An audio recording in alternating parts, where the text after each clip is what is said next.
Hey everybody, welcome to iScoop. It's me and Bastion here again. Corey behind the camera. We're here to talk to you today a little bit about the new D&D Forgotten Realms set and some of the new mechanics coming out and some of the rules baggage that Dungeons brings. That's right, Kelly. This is a brand new Behemoth hoodie from the Behemoth web store. Originally, they released it and it instantly sold out because look at the awesome sleeves. How could it not? But they re-released it and I bought one, and I'm very excited to be wearing it. Thank you. Speaking of things that we definitely have in common, I was on PokemonCenter.com today trying to buy the new Bidoof shirt, and it sold out instantly. So, I didn't even know that was a thing. oh my god, it's just a giant Bidoof. Oh my god. I couldn't get it, so I just got the one with him, and it says like "gnaw it," and it's just a fucking beaver. But Watch for the re-release. They come out a second time. oh well, I'll have to. So if you refresh too much on PokemonCenter.com, they ban you from the site for being a bot. Wow. Well, they have people that just program AI that just sit there and spam them and buy them out of stock. What's the name of the not our sponsor, but it looks like Oh man, I'm excited about it's like this. hand lotion. Yeah, well, it's a crowler. This comes from Gugman House in Indianapolis. I've never been here. My friend Chip took me there this last week, and oh my god, their hop profile. If you're a hops person, and if you like these hazy IPAs, just look at that. Oh, this one is a milkshake IPA called Lost in the Woods. And I'm not usually a big milkshake IPA fan. But my god, they did this one right. In fact, they seem to be doing right all of their beers. So, Cheers. cheers. A knuckle cheers. It means different things to lesbians. Oh god. Ooh, Oh, it's so good. All right. that's tasty. Yeah, I'm ready. It looks like dirty swamp water, Yeah. but it tastes like delicious. It's like, I mean, It's grapefruit without the bitterness. yeah. There's some fruits in there. Looks like it's 8.2 ABV. Also a great strong hop profile, and it's got that kind of that creamy juiciness of a hazy IPA. Oh man! All right, I'm ready to talk about magic. Okay, so have you seen the dungeons yet? Yeah. All right. So, Corey, if he would put a dungeon right here, If I can remember. it'll be a meme that you're like the worst editor ever. But yeah, dungeons, they exist in the command zone, same place that emblems do. Everybody has access to them at all times, asterisk. And you can only be in one dungeon at a time. So there's not a keyword for it, but to enter a dungeon, you can either start the first one or continue through it, and they're basically artifact sagas in the command zone. Yeah. But instead of waiting for your turn, you have to keep pushing yourself through the dungeon. Right, with card effects. So one of them is like 7 rooms, and you net a total of 6 cards you draw. It's the wizard one. But there's the one that gives you the 4/4 lich at the end. Yeah. That one's you can get through that dungeon in only 3 rooms. Right. If you're willing to, like, kiss the ring. Yeah, if you have like one of every kind of card there is and you're willing to sacrifice them all. Yeah. Or something like that. Well, Sack a land, discard a card. I am wanting to brew a deck with that. Depending that we've got a white-black whenever it deals damage, enter a dungeon. Yep. We have a 3-cast Death Touch whenever it deals damage, enter a dungeon. And we've got the 1-drop whenever you complete a dungeon, return it from your graveyard to hand. In my mind, this hypothetical deck was originally Golgari.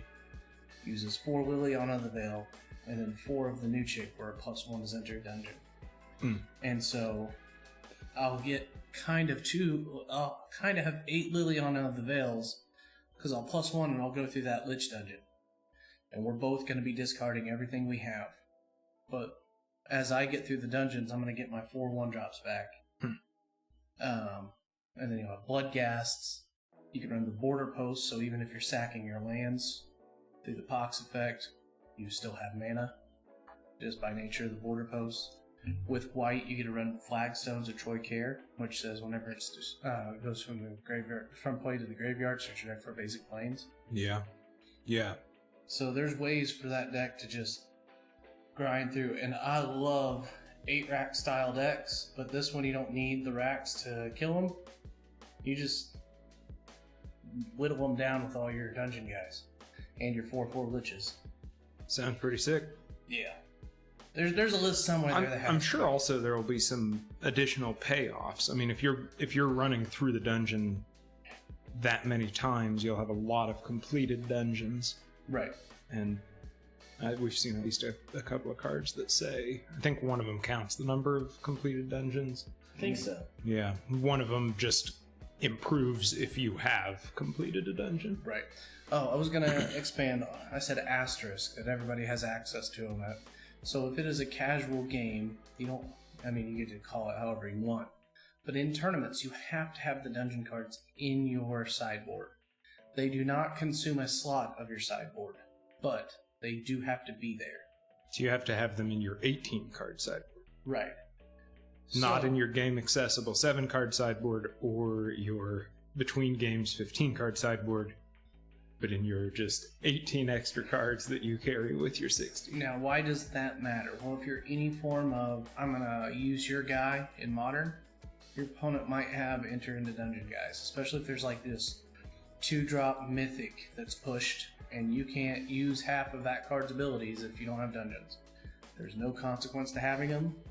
Everybody should have them in their sideboard if you're in a big event. That's good to remember. Yeah, threaten effects. You never know. How long until we start getting physical play, like wizard-sanctioned physical play again? Oh, they're starting to open back up. Cool. I think it's based off the state right now. WotC hasn't done anything official, except for I think you're allowed to have FNMs. So, some of the other mechanics.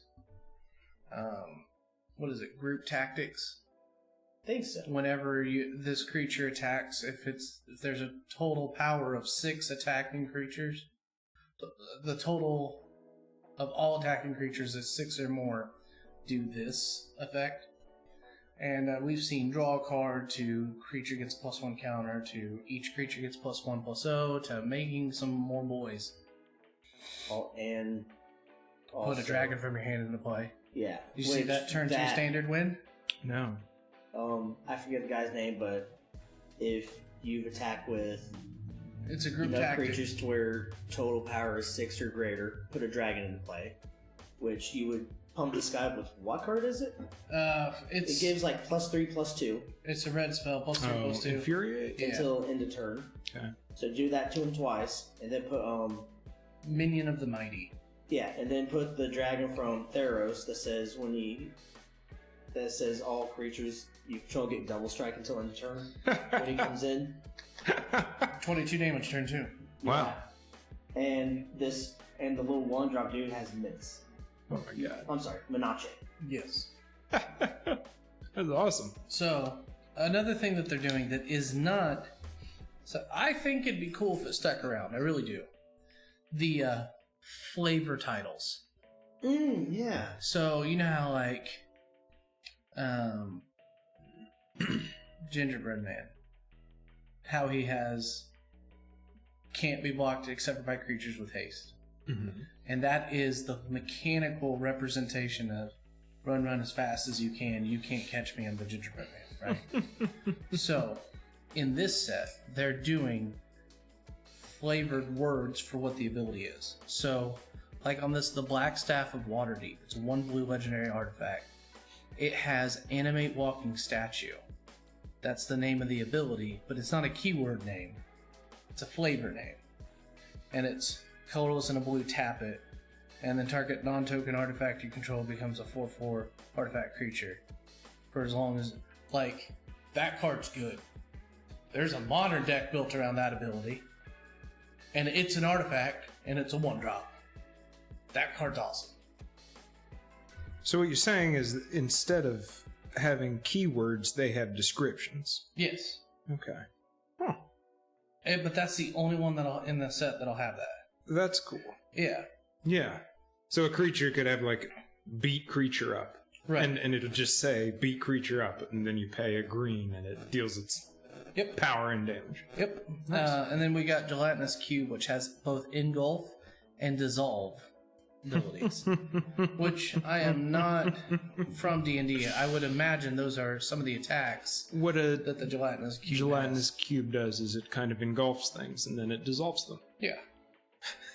We've also got this little guy, 3 green, and it says that awesome creature type elf, and it's Gaia's Cradle. Yeah, it's a slow Gaia's Cradle, but it's an elf one that's slow.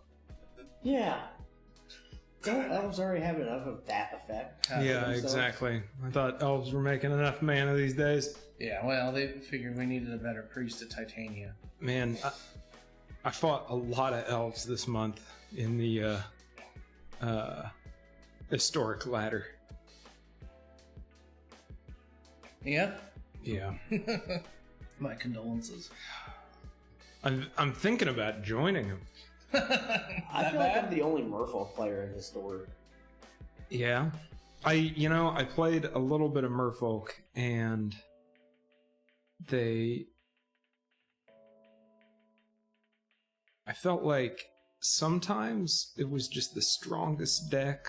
You've got like all these Rajires in play. All your guys are just shockingly large. You're tapping down all their stuff. Rageries. Yeah. And then the other half of the deck is like, all right, here's another 1/1. I see you have an army.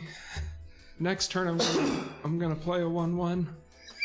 Like, like when it's on, it's so on. But Merfolk in the story need a better 1-drop than Benthic Pyromancer. Yeah, they do. Yeah, that's kind of where it fell apart. Was like I said, it just if it had stronger or more 1-drops, like it really would have. Ixalan Merfolk that says can be blocked, but also gets +1/+1 for whenever a Merfolk enters the battlefield. Mm-hmm. That's a 2-drop. I thought that could easily be a 1-drop. Yeah. Huh. Interesting. Well, those elves are just fucking brutal. Because every single one of them makes mana. Every single one of them makes an extra elf. And then you've got so many lords. These people, they'll attack you with all their elves. With all their underpowered elves, like a doofus. And then, when you block, they play Collected Company.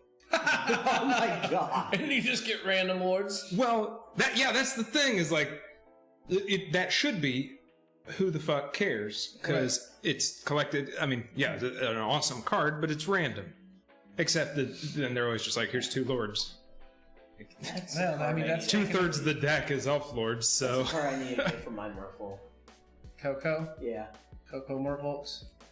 Featuring Uru and fucking Oko and this is just Simic, Corey. What are you talking about? If you're playing tribal aggro, hell, if you're playing aggro or Stompy, if you're playing aggro or Stompy in historic, just splash that green.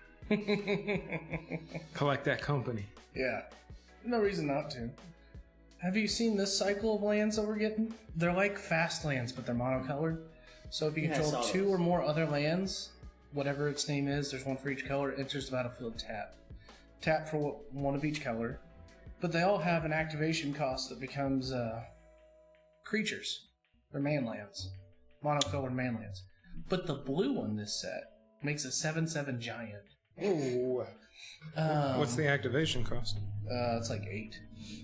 Okay. But the red one makes a 3/2 goblin that whenever it attacks, it creates another attacking 1/1 goblin. The white one makes a 3/4 dragon with flying, and then the green one I think is a death touch. I don't remember. That seems pretty sick. Yeah. This feels like it's going to be a very high power level set. 7/7 Blue Giant with Ward 3, and its activation cost is 6. But that is 7 unless you're going to tap this land. Wow. That will go great in a lot of very slow decks. Yeah. All right. Let's see. Oh. Does that beat Crawling Barrens? Probably. Trying to think how many times do you have to activate Crawling Barrens in order to get it up to 7/7? You'd have to get it 4 times. Yeah. That seems pretty sick. Yeah. So we have it's not like a cycle of cards, but they're like plot point cards. So this one is, you see a pair of goblins, and they're all modal cards. They're all like, you came across the river, or you found the chest. And then, instead of just choosing the effect, it's charge them or befriend them. And so, depending on which one you do, changes the effect of the card. Yeah. Oh my god. Yeah. I think I saw just the blue one.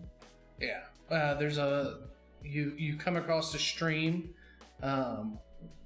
push through it, return target non-land permanent to its owner's hand, or find a bridge, target creature you control gets +1/+0 and is unblockable. Then there's +2 mace, colorless and a white. Equipped creature gets +2/+2. Nice. So do you like this version of flavor? Oh yeah. Well, it allows you to take modal cards and skin them a little more accurately. So here's a good example of 50 feet of rope. You can do a lot of things with rope. But if you just had target wall can't block this turn, target creature doesn't untap during its controller's next untap step, or venture into a dungeon, you could kind of think of what it meant. Yeah. Like the different uses of rope. But they label it. One's climb over, target wall can't block. Tie up, target creature doesn't untap. Repel down, venture into a dungeon. Like, it's the bow on top. I feel like if Magic were designed today in our kind of ADD culture, where you got 1,000 film critics on YouTube who just complain that like the director didn't spell out the plot points. Yeah. This is exactly how it originally would have been done. Instead of Winding River saying divide all creatures into blah, it would have just said there's a river. Half your guy. It would be worded like this. Yes. You know?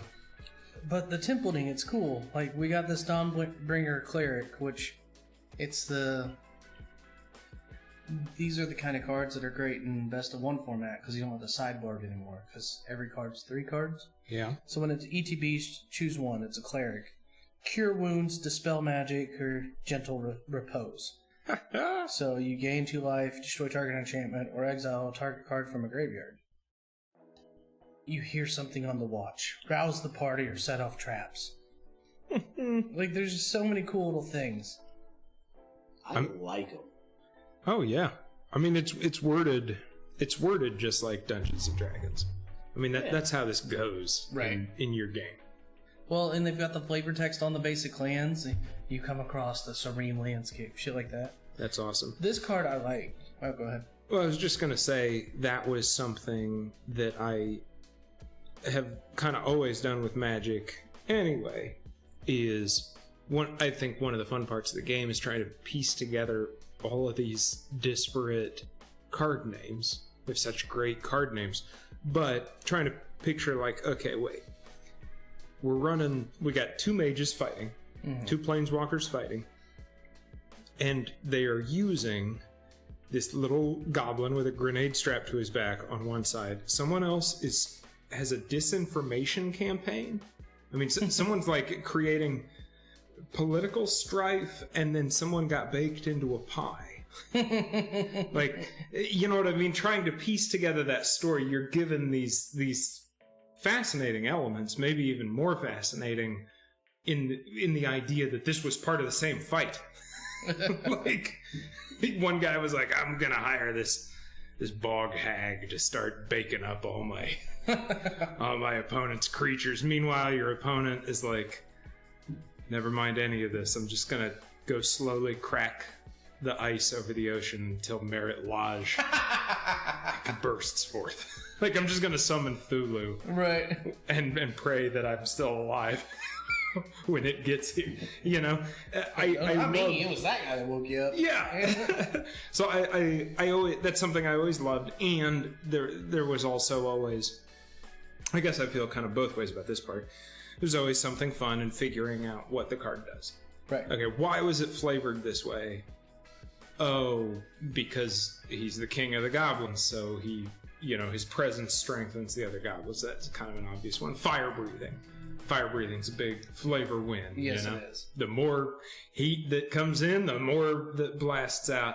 So I really love it that they're spelling out for us. Right. Yeah. The only downside, it is awfully spelled out. Yeah, but I mean that's something that one of the strengths of D&D is you can get as detailed as you want. Right. But yeah, I think that is exciting that we get, for each card, we get to see what it does instead of just simply being told, for no reason at all, this creature gets +1/+1 if something dies. Right. And charms are always weird to figure out because it's just kind of like, well, I'll do something. Yeah. It's a locket. Of course it makes a mana. And counters a spell that targets me. What? Yeah. Why? Yeah. Yeah. Or phases out a card. So every set they have like the duress effect, right? There's something, a 1-drop black spell that gets rid of something. This one, Devour Intellect, 1 black sorcery. Target opponent discards a card. If mana from a treasure was spent to cast this spell instead, that player reveals a card from their hand and you choose an on-lane card from it, then they discard that card. So... Wait, say that again? It turns into Thoughtseize if you buy it with a treasure? Yep. Fuck. Otherwise, it's just Ravenscribe. Yeah. Yeah, Wow. it's not bad. No, that's... What is rarity? That's a common. Now remember the other day we were talking about like an artifact creature treasure? Mm-hmm. What did we say that creature would be? Artifact creature treasure? Oh, remind me. It was a mimic. We talked about Oh, yeah, the mimic. So mimic, 2 colorless, artifact treasure. Tap, sacrifice mimic, add 1 mana of any color. 2 colorless, mimic becomes a shapeshifter artifact creature with base power toughness 3/3 until end of turn. We weren't quite on the nose, but we were close. Mimics.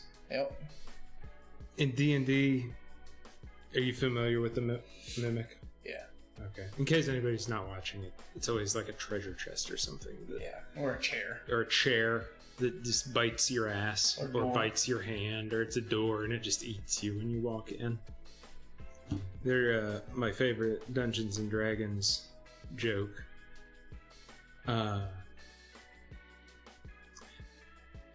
My party went into the tavern and sat down, and the bartender came up and said, why do you have all of this weaponry here in my tavern?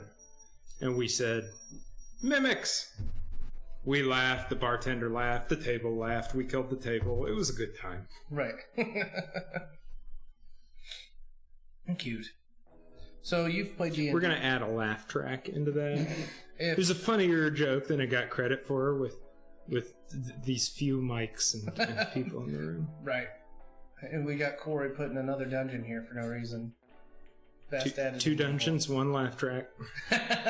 Seen that on the... As long as there's not a jar involved, that's a mimic.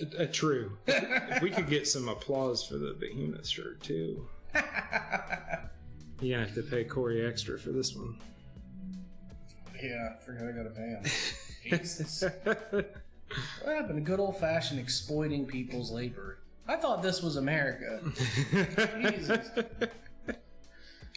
So we've got the Tarrasque, which I've been led to believe is like the end-all be-all in D&D. Like it is a cosmic end-of-the-times event to fight the Tarrasque. So that said, 6 colorless green, 10/10. I saw this. The Tarrasque has haste and ward 10 as long as it was cast. Whenever it attacks, it fights target creature defending player controls. So wait, if you cheat it into play, it does not have ward or haste. Correct. So if you actually just play elves, so you've got infinite mana, and play this, then nobody can touch it, and it has haste. Correct. Okay. So there's actually a debate online going on. Like, Ward 10, why not just make it hexproof? Ha! Well, okay, you're kind of right. Ward 10 feels like, you ain't paying that. But also, what effect removes ward? There's plenty of effects that remove hexproof. Yeah. What were you going to say? Well, I was just going to say, I mean, if some asshole is holding on to power word kill and has amassed 12 mana, like, you deserve to shoot that thing. Good work, you did it. Yeah, like 11 mana Path to Exile. Suck a dick! Exactly. Is it time for our halftime? It sure is. So this one is by 18th Street Brewery, and it is called Undercrown. It is a double IPA. Awesome artwork, kind of a mix of like Harley Davidson Magic the Gathering. We got a pile of skulls, upside down skeleton of the king with 2 arrows going through him. I'm gonna go to the restroom. All right, Kelly's gonna poop, but I'm gonna drink this beer. See, Could have done that before we started. he did. I slipped a laxative into his glass so that I could have an extra minute with the Undercrown so that he wouldn't notice the disparate pours that I made. Corey is sitting on top of a liquor cabinet. Don't feel bad for him. He's just back there drinking and drinking away while the two of us pretend that we're living it up here. So, how many of our viewership enjoys beer? Go ahead and comment below on the video. Do it in YouTube style. You know, start it with an insult, fail to punctuate it, and then end it with an insult. But tell us that. Do you care about the beers? Should I just drink them in the background, or should we continue to introduce each one? Yeah, so, you know, hearing almost nothing what you said except for the end, Mm-hmm. I'm going to base it entirely off that. Yeah. Well, talking to just people I know, Yep. I meant like, hey, we're Magic Podcast, we talk about Magic. We also kind of critique some beers and we just go off on tangents. And they've been a lot more receptive to that versus just another Magic content creation. Well, there we go. So, that's my subjective whatever. Sounds, well, in that case. So, the Lego Ninjago City has been discontinued for several years. And I decided to go ahead. Is this the kind of tangent we're going on? Yes, that's fine. All right. I decided to build it out of Legos from my collection, but it's like a 3,000 piece Lego set. So I'm just kind of floating in the water now. I have about half of the pieces, and now I'm having to get on Bricklink and order the rest of them individually. Which, just like building a Magic card collection, like the first vendor that you find, you're like, this is great. It's like half of the things I need. And then the second one, you're like, uh-oh. Diminishing returns? Yeah, now I need the rare ones. So you get like a quarter. I'm going to have to buy like one Lego piece from 60 different people by the end of this 3,000 Lego journey. Jesus. Yeah, but, you know, you got to decorate your law office with something. Why not a Lego Ninja City with a pirate shipwreck behind it? You know, my mom always told me that growing up, make sure you decorate your law office with Ninjago Legos. Yeah. I It's mean, a tradition passed down. well, it needs to be like classy, but not too boring. I don't even know if you remember this.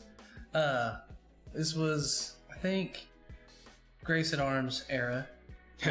My old band. We're still on iTunes. Yeah. I was talking to Bash about something, and he just got his hair cut. It was a nice little faux hawk. And he's like, thanks. I went to the barber. I'm like, I want a mohawk, but I'm a lawyer. so I need the most professional looking mohawk you can use. I do remember giving so many people those instructions because I went to Great Clips, so like it's a different person every time. I'd have to like re-explain the whole thing. Yeah, like more rhinoceros horn, but yeah, exactly. I and they'd be like, "Oh, faux hawk." Like, no, I'm an attorney. They're like, "Oh, comb over." No. But speaking of you being a lawyer, I realized that there is a magic card that has an Esquire in its name, and it was Infernal Spawn. Oh yeah, it's Infernal Spawnington the Fourth Esquire. Holy shit! And what set's that from? It's from one of the Silver Border sets. Oh. And I was like, I'm gonna have to get that for Bash at some point. In Alpha and Beta and Unlimited, we had the Demonic Attorney. Yeah, that's true. I mean, if you want to align yourself with that, I guess Infernal Spawnington is black as well. Yeah. The public doesn't take a great view of lawyers. Yeah, they say that until they get one. Oh, yeah, everybody hates the lawyer until they need one, then they love them. But then, afterwards, they hate them again. Yeah. Because, I mean, let's be honest. Like, it's your lawyer's fault that you got a divorce. Like, you wouldn't have committed the crime if it hadn't been for that lawyer. All he fucking did was get you out of jail, you ungrateful piece of shit. Tell them how you really feel, Bash. Anyway, this one is... Anyway, back to estates. Yeah, Undercrown has the juiciness. That's why I do estate planning. Yeah. So I only build stuff. Yes. Yeah. It's like a tribal aggro deck. Okay? Now, instead of playing Wrath of God, instead of like thought seizing people's hands, I'm just like, let's bring in some more angels. Bring in some more elves. Let's set it up so you get infinite mana.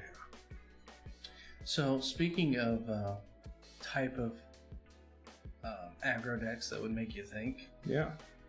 Have you seen the new Domain aggro deck? Domain Zoo? No. So what format? Modern. Okay. I haven't. So there's the Scion of Draco that just came out. I think it's a 12 cast, colorless mythic. 2 less for each basic land type you control. Okay. So you can play it turn 2. Turn 1, you fetch, you go get a Triumph. Turn 2, you fetch, go get whatever you're missing. Have all 5, tap them both, play this guy. And then if you have a blue creature, all your creatures have hexproof. If you have a white creature, they all have first strike. Or no, vigilance. The red's first strike, green's trample, and black I think is menace. And then it's 5 color zoo. So it runs like Territorial Kavu, which is objectively better than Goyf in this deck. Its power and toughness is Domain, so it's a turn 2, 5/5. And when it attacks, it does a thing. You get to choose. Nice. Most Goyfs I see are about 4/5s. Occasionally 5/6. Yeah. So it's objectively better Goyf. Which I've heard, this is better than Goyf, so many times. I feel like a lot of creatures are better than Goyf now. I mean, I almost feel like Goyf is the dipstick of like, that's what used to be broken, was just an undercosted large creature. Yeah. An undercosted conditionally large creature. Yeah, but that +1 on his ass makes a huge difference. It makes a huge difference. Yeah, but I mean, like, Elder Gargaroth is just like... Right. Here, I'll win the game for you. Yeah. Coma is like, I will single-handedly take your deck off of autopilot and probably win the game, assuming you can complete this ridiculous math problem of how many of my little coils you need to sacrifice. Yeah. I mean, the creatures now are so... They are potent. They're aggressively awesome. Speaking of which, it's buy them now, guys. I like to speculate. I don't think this one's a large jump. Dress Down from Modern Horizons 2. Colorless in a Blue Flash enchantment. ETB, draw a card. Creatures lose all abilities. All creatures are 1/1 base power toughness. And then sacrifice this at the next end step. It's pretty sick. Yeah. Where can they buy them, Kelly? TCG player. I have a few left, but they sold out immediately. What Acquire Games? Yeah, I sold out. Right? Oh, I don't want to. You already sold out. Right. I don't want to sell them to people and then be like that motherfucker. Nah. Just got a text. Somebody was like, a podcast, and I was like, is this me? No, it's not. But tell that person to watch. Tell that person we need more views. Yeah, my grandma's calling. I love you, Grandma. Greater viewership. So what haven't we hit so far on this? So the dungeons. Everybody's trying to figure out which one is the best, which is just a fucking bonkers question. Why the hell do people still ask it this day and age? Like, they didn't make the good one, the bad one, and the one that it doesn't matter because there's a good one. They're each good at different things. Yes. And you have all of them. You've already made a plan right for the one that I think a lot of people are calling the bad one. The one that's just like, hey, discard and lose all your shit. Oh God, no! And all you get out of it's a token. But you've got a plan to make that thing sick. Right. Like, I learned a long time ago that it's fair if it affects both players. That's why Liliana the Veil never hindered any format she was in. And why she was always a reasonable $4 to $10 planeswalker. And that she's not a staple in every kind of Stacks black deck ever printed since she's come out. So how would that read if you deleted the sarcasm? Oh. It's so griefer mechanics aren't just good. They also tilt your opponent. So you're getting a 2-for-1 off of Thoughtseize. Yeah, that's true. And then once they see what your deck's doing, the moment you have Liliana the Veil out and you're going for the 4/4 Lich, that you've got Bloodghast, you've got you could do the Skyclave Apparition if you wanted to with Landfall, return it to your hand. No, it's the play. But you've got the new guy that returns to your hand, which is Corey. You'll remember Raw Deal. Yeah. Remember? I think it was Steel Chain Gloves or whatever. If it was in it was a strike if for an object. If it was in your graveyard, return it to your hand. If you do a thing, if you play a chain spell. Yeah. So everything in Magic has cost. One of the hardest costs to get around is discarding. Because mana cost, we can get around that all day. I can throw a dart at the board and land on a way to cast a spell for free. But the additional cost of discarding a card, this guy mitigates it. Yeah. In that deck. Mm-hmm. You have to complete a dungeon. But when you can complete a dungeon every three turn, every 3 activations, right, you're going to get value. Yep. I need a 2-cast, or a 1, but 2-cast menace and deals damage. Enter a dungeon. But you said that other dungeon, you draw 6 cards over the course of it? Yep, it takes 7 activations. That's still a good ROI. I mean, I would play 7 cards if I just drew 6 cards in addition to any other cards I'd be drawing. You look at it, you can put that in your white has a sub-theme of entering dungeon. Now your white cards can draw. Yeah. You got to jump through some hoops, which is how white draws, but it's draw in white, and you have it. It works in Commander, too. Yeah, but that's what I was going to say. If you're one of those people complaining that white is not designed for Commander and wording it as if you were an idiot, then just throw that dungeon down and yeah, I mean, you're getting all this additional unconditional card draw. Yep. That's pretty sick. I think it was called Steel Chain Shot. Mm-hmm. And there was this mechanic. Sorry, ADHD. This is back to the Raw Deal references. There's a mechanic called chain. So the idea is it was mechanically reflecting like Greco-Roman style. Like, I'm going to roll you into this to set you up for an armbar to flip you. So if you did a chain maneuver, you could discard 2 cards and tutor up another chain from your deck. Whoa. The idea being you'll run out of steam. Until they made Steel Chain Shot, which had chain in the title, so it counted. If you successfully land a chain maneuver, you can return it to your hand. And you could have 3 of them in your deck. So you actually net 1 every time you do it. That's weird. Yeah, it was awesome. So It was. But you know, that was when we were like 13. We were playing that game. We didn't know a lot of this stuff. Right. I didn't understand card advantage. That was my first like real grasp of card advantage. Yeah. And ever since then, you don't really see mechanics like that in Magic to return the graveyard to hand for free. We've got Squee, and I think that's it. That does it on its own. There are other cards that return it. I think so too. Yeah, but I think Squee is the only one that just... And this new guy when you complete a dungeon. But even still, that's outside work versus Squee doing it all himself. Goblin Naboob, not the new Squee. Thought he was a nabob. Nabob? He's a naboob? I don't know how you say it. Magic has all these fake words. Yeah, I don't know what the heck. Yeah. A Nixthalid. Garuk. Scarrick. Back in the day, I learned so many vocabulary words for Magic. Discombobulate was my first one that I was like, that's a word? I still remember, like, long time ago, you played against someone like, I'll cast Discombobulate. How dare you play something I can't pronounce? The audacity. That's awesome. And now we've got fucking the one chick. Yeah, I'm not even gonna try. Oh yeah. Yeah, I forget the first half of her name by the end of it. Mm-hmm.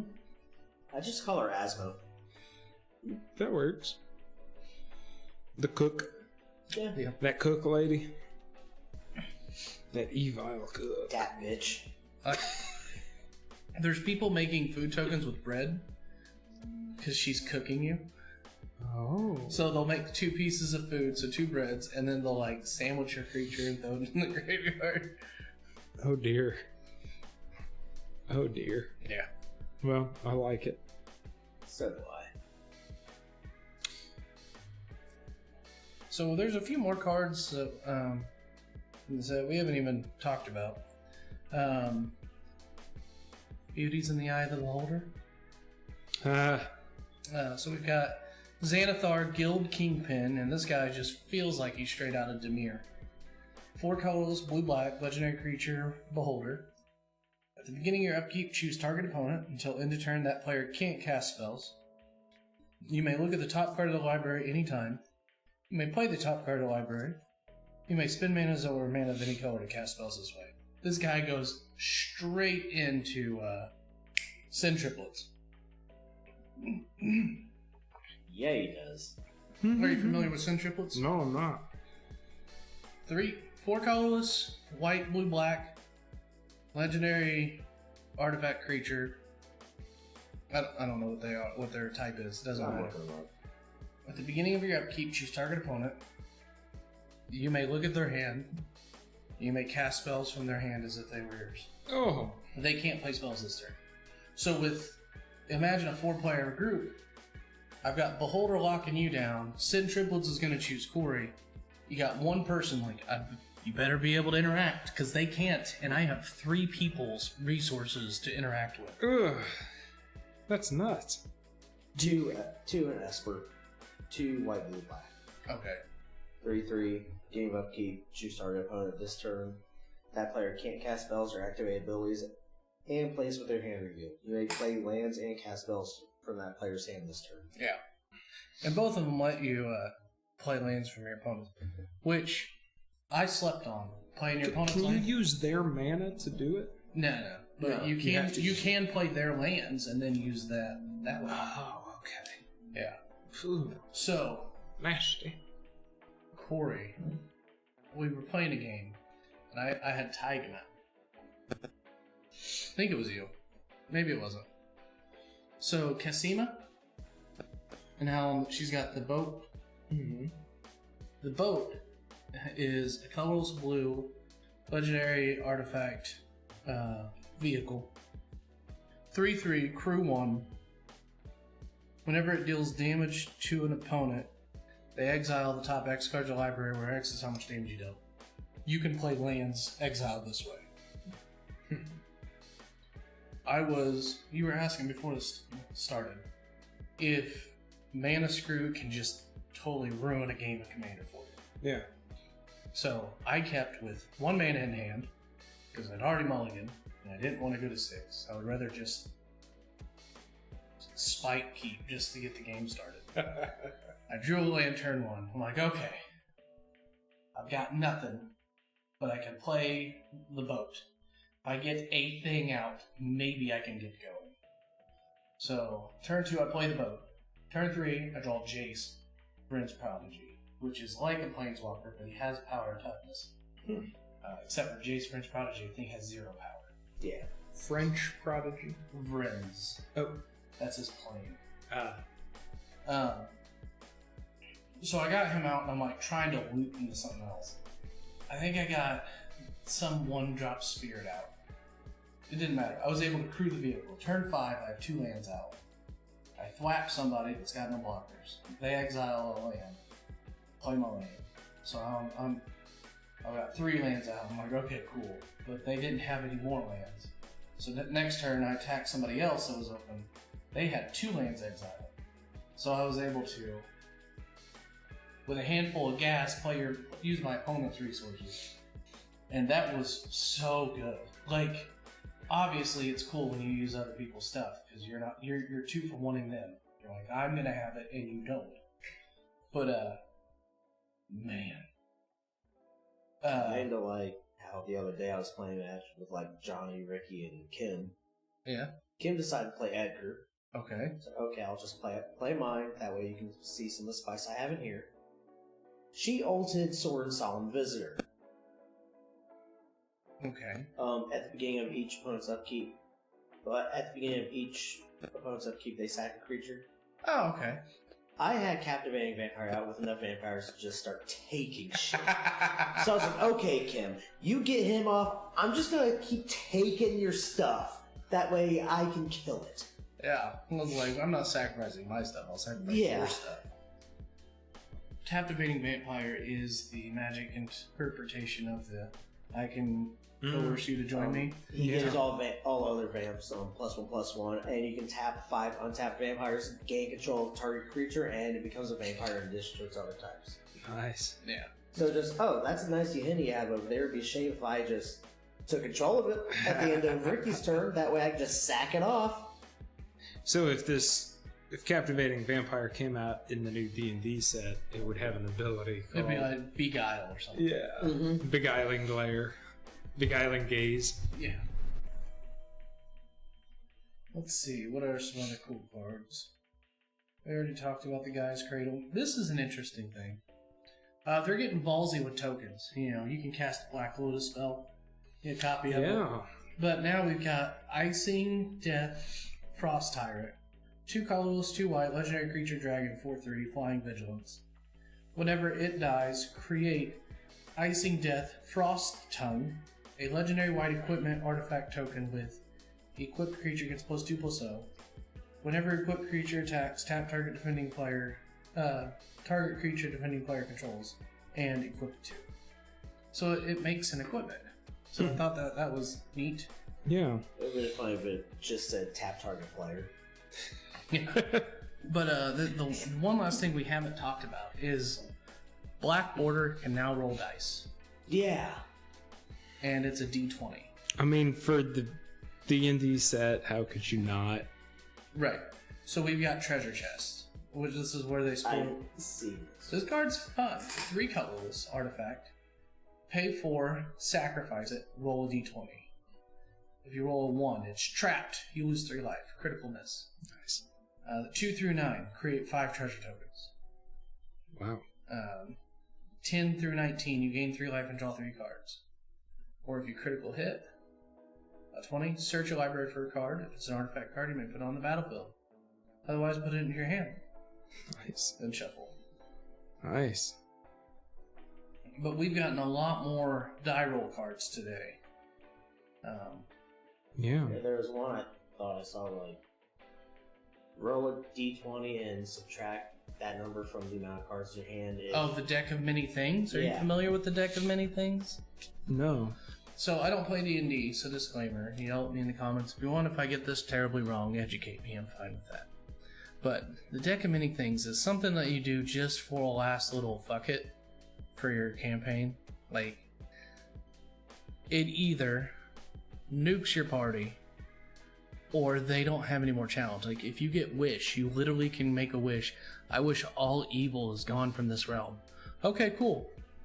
You're done. Or it can transform your, like, race, and the DM has total control. Like, it can, anything can happen. Mm-hmm. So in Magic, you'll roll I think it's pay 3, tap it, roll a d20, and then subtract the number of cards from your hand. If it's 0 or less, discard your hand, lose 2 life. Then if it's like 1 through 8, Is there multiple? you draw a card. Hang on, let me just look it up, because the win con of it is powerful. Alright, so it's 5 colorless, legendary artifact, 2 and tap it, roll d20 and subtract the number of cards in your hand. If the result is 0 or less, discard your hand. 1 through 9, return a card at random from your graveyard to your hand. 10 through 19, draw 2 cards. 20, put a creature card from any graveyard onto the battlefield under your control.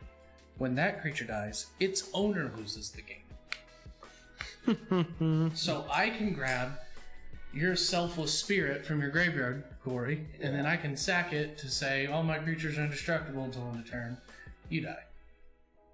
Why did you play that, Corey? You always fall for his hypotheticals. You're always the victim. No, but some of these are just pretty straightforward, like 3 colorless and a blue, 3/3 flying. That's just a standard air elemental. Roll a d20, 1 through 9, scry 1, 10 through 19, scroll 2, and 20, scry 3. There's a counter spell. I can't find it right now. But there's another guy that lets you... He's Krark's Thumb. Whenever you roll a die, you can roll an additional die and you ignore the lower value. Wow. That's called advantage in D&D. Oh. Yeah. Comes into play if you, like, sneak up on somebody. You're hitting them in the back, so you have advantage. You roll 2 d20s, and whichever one is better is the one that works. Mm. That's interesting.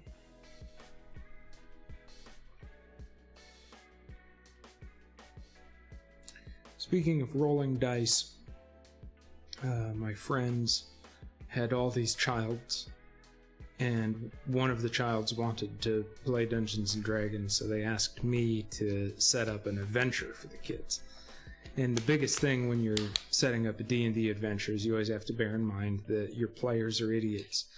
So you'll design some fantastic adventure for them that is fun in all the ways that they want it to be fun, and they'll always screw it up somehow. They'll want to talk to this person who's not a real character, or they'll accidentally kill the person they're supposed to talk to, or this or that.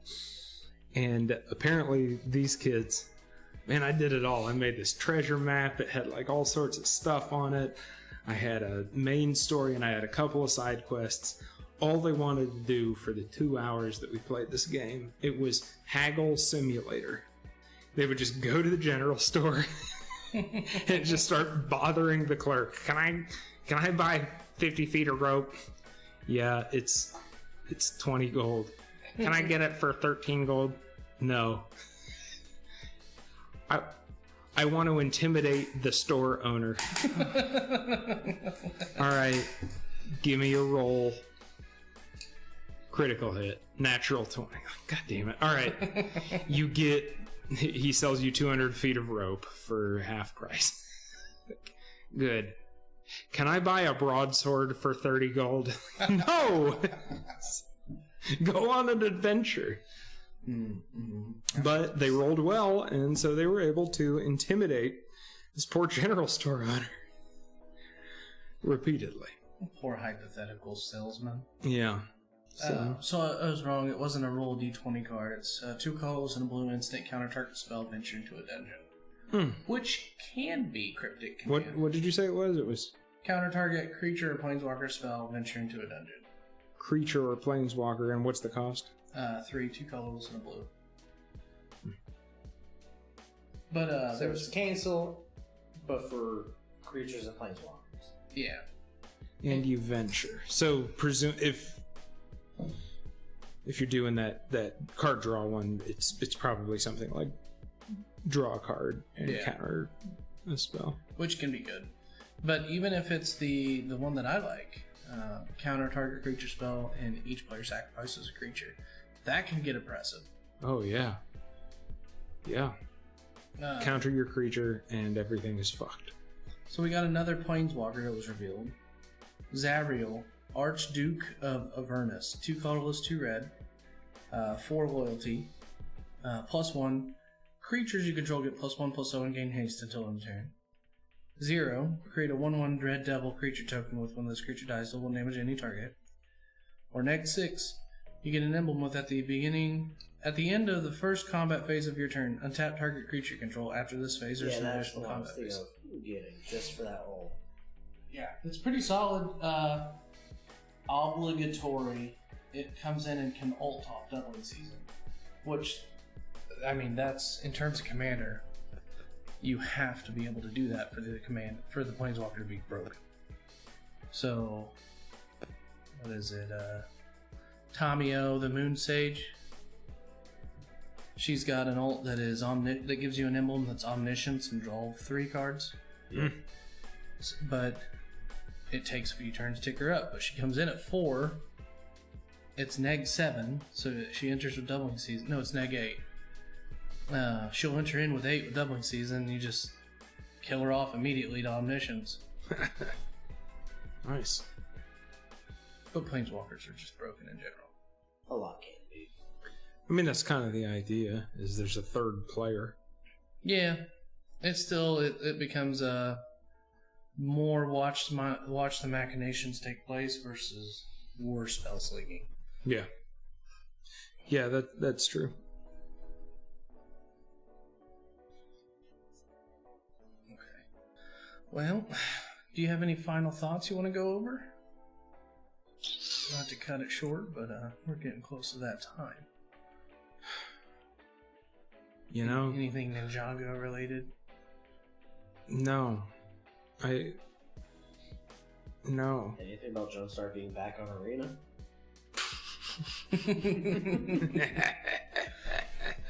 You know how I feel about Jumpstart. He loves it. Family friendly.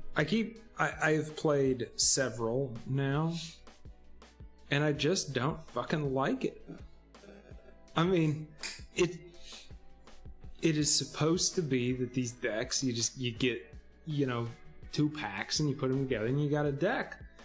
And I've just had the worst synergy, except for one time when I got like rush creatures and +1/+1 counters, and then it was just like I just felt bad for my opponents because then they were the old me, and we still didn't play Magic. It was just I humiliated some people, and then I went back and I chose one that was like anything blue, which if you're playing Jumpstart, why would you ever do that? And anything else, and then I just got humiliated until finally I just clicked start game enough times that I randomly ran into 2 people who immediately forfeited. I got my 2 fucking rares and I resigned. I gave it a chance. I just hate that. I hate it. So I just got a few last minute notes. Bag of Holding is being reprinted. Nice. What's it do? Whenever you discard a card, exile a card from your graveyard. Pay 2, tap it, draw a card, then discard a card. 4 colorless, tap, sack it, return all cards exiled with bag of holding to their owner's hand. There's so many more words than I expected. I just figured it was going to be like, you can play cards off the top of your library. But this is... Tell me if you can figure out what this card represents. Goblin Javelineer. 1 red. Goblin Warrior. Haste. 1/1. Whenever it becomes blocked, it deals 1 damage to target creature blocking it. That's cool. Like Mog Fanatic with damage on the stack, traded with the 2/2. Yeah. Yeah, takes me back. Damage on the stack. Back in the days when Magic didn't give a fuck about anything. It made sense flavor-wise with some creatures. I guess, sort of. Like an archer can shoot the arrow. Like if I'm about to punch you and you shoot me in the head and then afterwards you still get punched. The corpse fell through. Yeah. It's like the guy that beheaded somebody and carried the head on the horse. Yeah. And the tooth got him and he died of an infection. Yeah. Damage on the stack. I mean, I did quit playing right when they got rid of damage on the stack. So take with a grain of salt all of the insults I'm about to hurl at it, because I loved damage on the stack. It was so awesome. But the way that it worked, if you didn't play back then, is combat damage went on the stack as if it were a spell. So it really was like, you block my Mog Fanatic, I cast Infuriate on it, so now it's a 4/3 with damage on the stack. So in other words, it's now dealing 4 damage to your blocker, and now I'll sacrifice it. So it doesn't exist, but it still kills your blocker, and then it'll deal 1 damage to something. I mean, it was so ridiculous. Yes. But with damage on the stack, you could misplay and buff your guy after damage is being dealt. You could do that. Now, it might not be a misplay. Maybe you didn't want to kill their creature, but you wanted your guy to survive. But... yeah. You had so many out.